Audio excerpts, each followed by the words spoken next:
Ainsi dit l'Éternel à toi, mon frère, mon jeune frère Mike Kalambaye. Dieu me dit de te dire, tout ce qui est arrivé, c'est pour ton bien.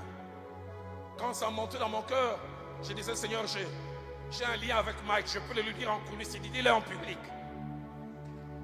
Il dit, tout ce qui arrive, c'est pour ton bien. Dieu me dit, j'ai voulu plus d'une fois te soigner en privé. J'ai voulu te soigner loin des regards des gens. Mais tu n'as pas écouté, alors j'ai voulu te soigner en public. Mais Dieu me dit, ce qui t'arrive, peut-être un cimetière ou un nouveau départ. C'est à toi de choisir.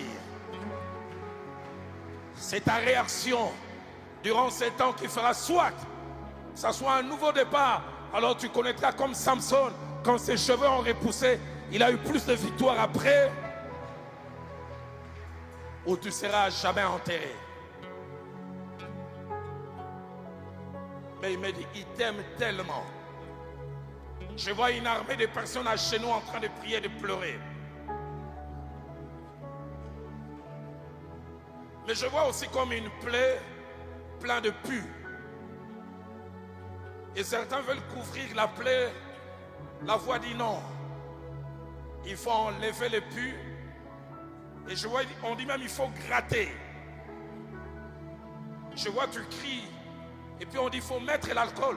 Dieu me dit tu n'as pas encore eu mal. Les 2 semaines qui viennent, tu auras encore plus mal. Mais cette douleur a comme finalité une renaissance et un nouveau départ.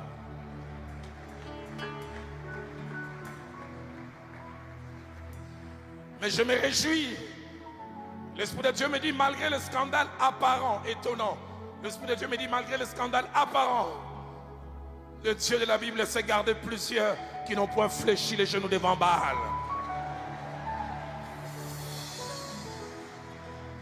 Certains ne sont pas devant les médias. Ils ne sont pas connus du grand public. Mais c'est des hommes et des femmes intègres.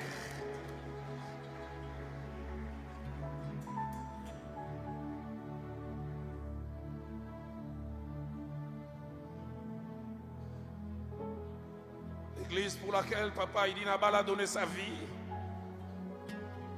Jacques-André Vernon a donné sa vie, Papa Makanzo a donné sa jeunesse, mon aîné qui est au Canada, Papa Diafula, a donné les meilleures années de sa vie.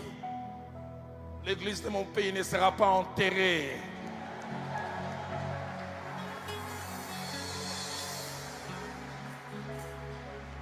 Est-ce qu'on peut lever nos mains, bénir cette église? Cette église enviée dans le monde entier par la qualité de ces hommes de Dieu, des prédicateurs, des chantres. La Dodobo Seresh, Sebo Shei, Zadadadash.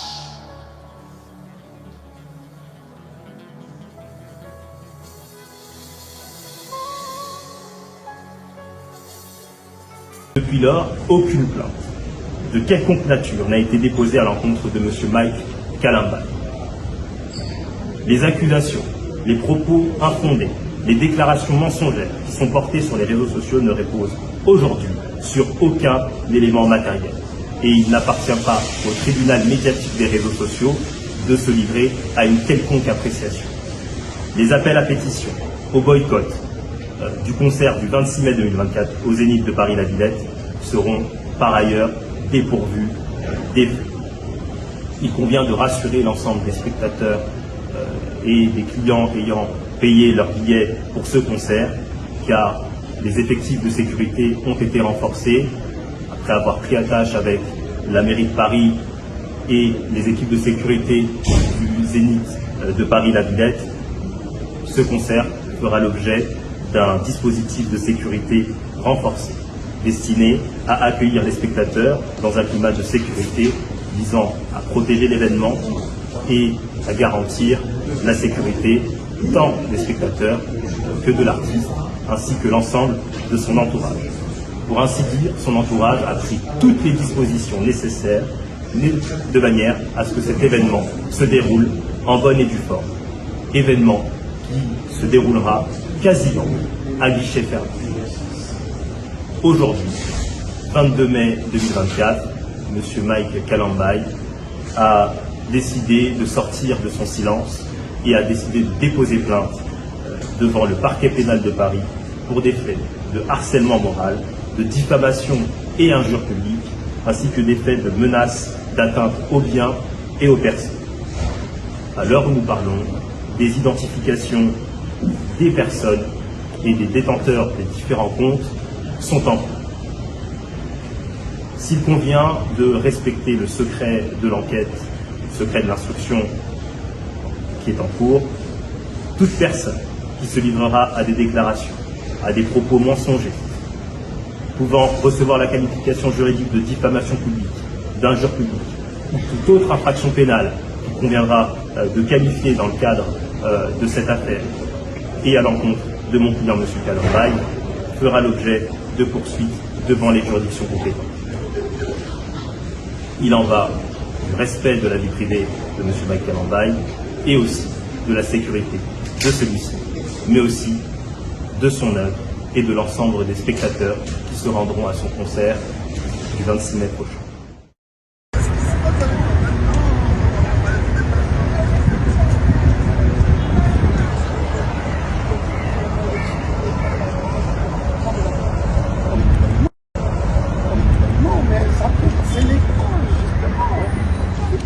Donc, Moutazo pesa bambodi na attaqué Pegnel. Heureusement, na attaqué Makasite. Na ebisa ekakake. Et le poisson sala. Na remisa biloko nyonso.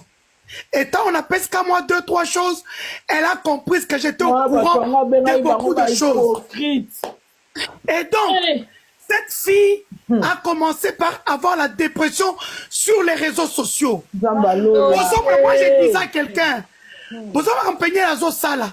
Elle a ce qu'on appelle la vraie dépression. Oui. Bon, mon aboité. Elle est dépressive, elle est jeune, elle est faible. Il faut que les femmes puissent se lever et se battre pour elle. Ah, maman, hier, Zolak Bali, Azumoko Azumi Balé. Oh, tout ça, on a un parlement, un ministère. Là, tu as pour balé Kindumba, zéro matricule. Moussouba, où tu peux publier. Moussouba, où tu peux publier. Aza mokonzi munene ba publier ndenga zo sukola atindeli mokonzi moko vidéo mais okomona ye azana ba soda azana 270 millions de dollars combien 270 millions alata maputa mibale ba publier mutaka na ye wala poe meate mais ceux qui peignent on dit bomi mutu non maman les femmes doivent se lever pour dire non. Mais harcèlement, faites à Peignen. Quelles que soient les femmes, faites une pétition pour sauver cet enfant-là. Moi, je l'appelle enfant parce que ça a âge à moi, on a liboso. Non, mais dans son côté, là, pour la maman, on a beau tirer c'est Fukami. Nazo bandika ko bonde na 18h wana nakende kumlaite.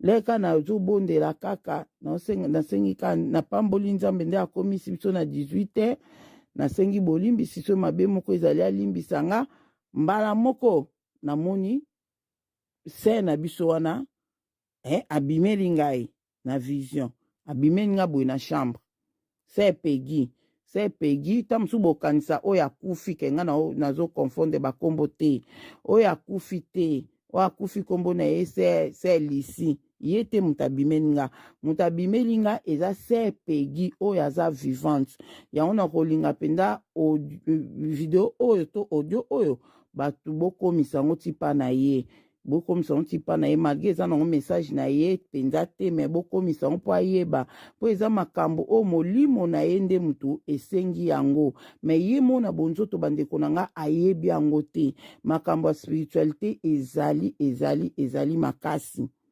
bandeko na nga na moni se pegi oyo aza vivante abimeli nga na chambre nga natiaki mutu boye nafukami nasaprie maboko na nga na mbetu nagumbi mutu nazobondela mbala moko nayoki mutu azoloba pembeni na nga le nayoki mutu azoloba na jusko mutu na nga na tomboli namoni boye ye se pegi le namoni ye azaki na saki amena loboko. Mba moko le na moni boye mba mona yoki mba moko alobi na nga alobi yebisa batu bobondela pona ngai. Yebisa batu nazoluka lisungi, naza na bezwa lisungi bobondela pona ngai, naza na bezwa lisungi. Bamongale natali ebondeka na tombole mutu bongo na bi oke na koyebisa batu wana bimsi na mnona ame na kati na lobi ise pegi mbamo la lobi yebisa batu na ika koyebiso ke yebisa batu babondela pona ngai ndemba mona zu na yebisi oke na ndinengisi pa mutunga bi oke na koyebisa batu kasi na koyebisa batu to bondela pona yo na koyebisa batu. Mba moko asuki wana te. Mba moko alobi zela ngasko na ina zonga na nga na position ka ya prière ndemba moko bandeko na nga eza ndoto te nde na yebisa bino eza ndoto te nga nazo bondela talaka na bandika ko bondela l'air wana. Mbala moko esali bongo na tomboli mutu mende na tomboli mutu bongo na kimosuni boye yozo mwa lokola vraiment eza réalité ke pese pegi abimi na chambre na nga mais en réalité eza na kimosuni te eza na molimo ata mutu na ande na tomboli bonga na mwa na tomboli mutu mais eza molimo na nga mutu tomboli mutu etaliye.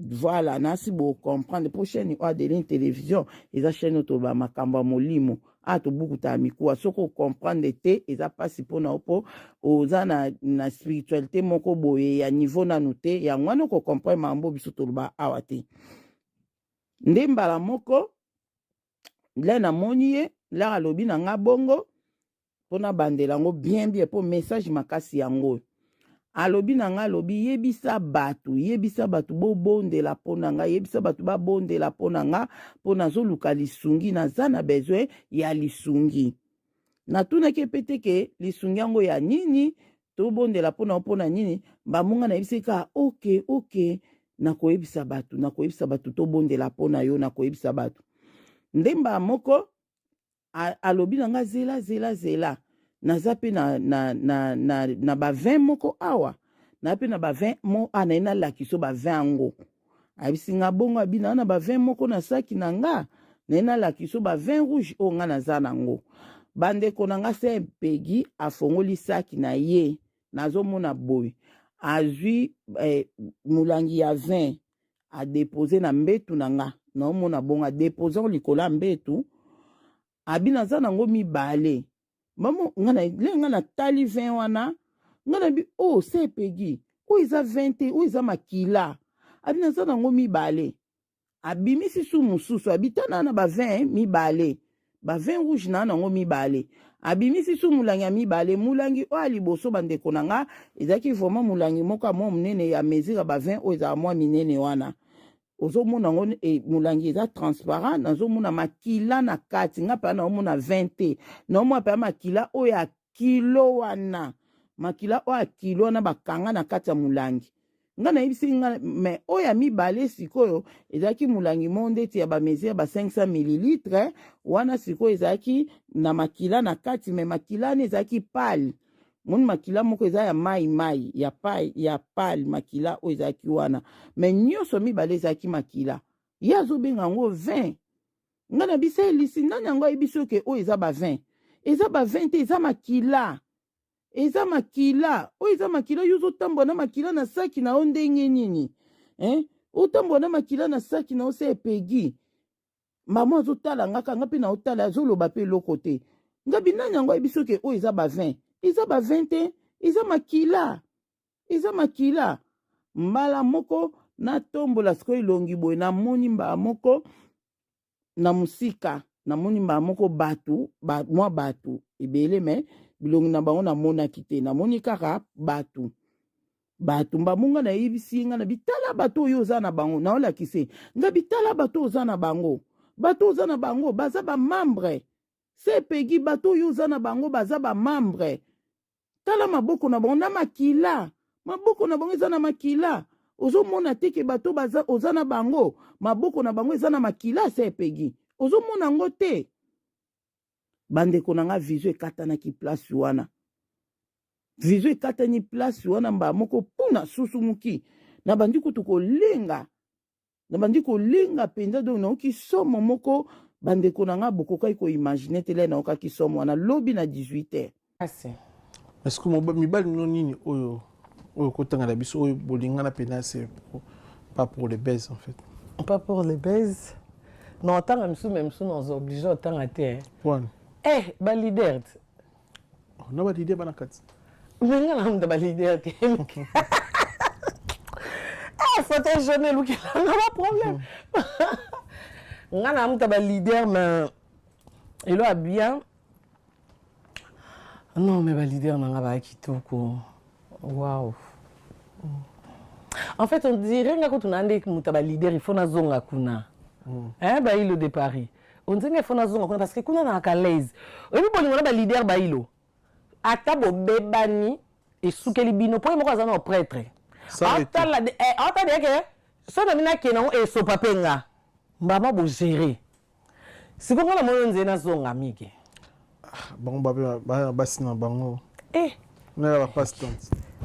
Migi neti nga bede ya babalanga mama biso lata super papa biso salata veste donc na isu devoir na nga na bokola bana na isu na devoir te na famille ke ifo bana na se respecter baya babalanga te na ya de ya poto na ndenga ya kopo donc ba ex na nga nyonso nalinga bino mingi on alinga na bolingo ya solo. Oh là là. Et bien on va na kanzi sko bolingo ya liboso ya vie. Oui, bon, il y a compliqué, hein, Miguel. Mon tel besoin que linga na vie. Ah. Mais y a-t-il les qui ça? Mais ma mission va rabanchor, hein. Ah, mission. Oh, nga mam nanga kuna. Ti lelo, mais Miguel Tokyo créé visa te. Nandenga souvenir. Ex amutu na. Alors qu'est-ce que c'est? Leader, mais orchestre aussi. Abimi l'orchestre ni leader. So abimi l'orchestre ni. Menga kola la sambat. Ni sa wenge période wana. AJJ. AJJ na pie bambote AJJ batu. Ah. C'est bambote. Babi Ndombe. Ah, Baby Black. Baby Black a kende États-Unis te. Bon leader on a maison mais artiste quoi ça sert pour tout. Ouais. Kakol était kakol te. Yama wana vient na ngamote malinda je salue. Mais c'est pas grave to lukele visa mige. Ali Monda. Photo soda. La mère de faire akanakini. Akanakini mige. Oh, ya poto te. Akanakini goût. Ah ouais? Konga kanisa kuta akana poto. Buna nyango. Te nzamba osunga mige photo soda na coulisse to créer les visa. Abetela wenge mais sommet. Exa mutu na yo. Yimta de vierge. Ah. Mais bah c'est rien à payer qui chaud hein. Wenge on attend yosu ya wana. C'est qui c'était bah il est pareil. Tout boule n'est pas beau. Bon. Bon tu as un commentaire s'il vous plaît sur les anan. Bah des bisous hein. Ami ça si ma bien liboso.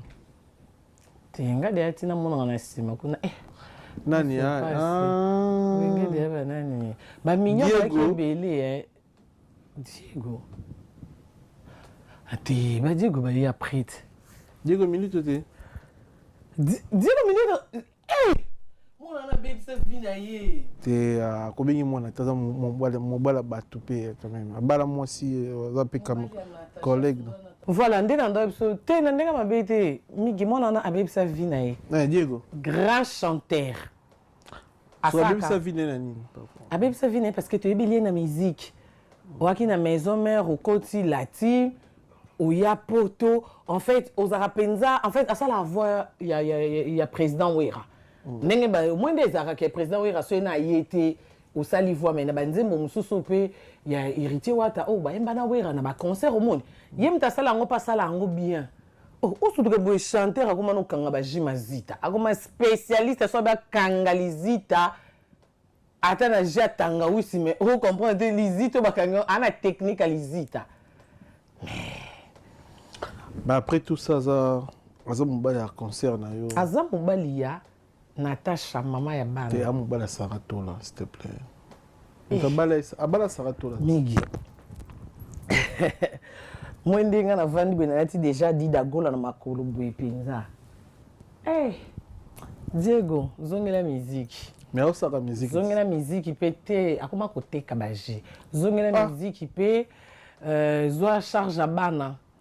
Bana ezate ke balo kwa carrière un jour ici la témoin na za pour na vie mobimba. De air déjà moi na omona ke papa zalaka ko tala bisote ata secret ata tel au PC lote mais zana ki responsabilité ki papa bengaka bana mkenda ko tala bana ba ke papa za. Pour yebite lobiso bana na ba okomelo ba daju Ah oui, faut to yeba. Sur l'information bino zongo apike ke ndo tala bana te. Ah mais maman bana asala ba émission les kaka ka olila. Elle est tout le temps dans YouTube. Et là, il y a tout sangi, c'est la siko bana mbongo.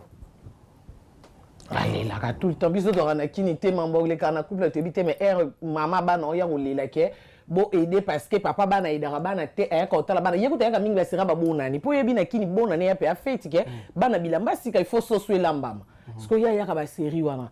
Au moment ki ota ke na lire de gondo kindeli ko yemba ndenge pe shengena comment pia ba visa.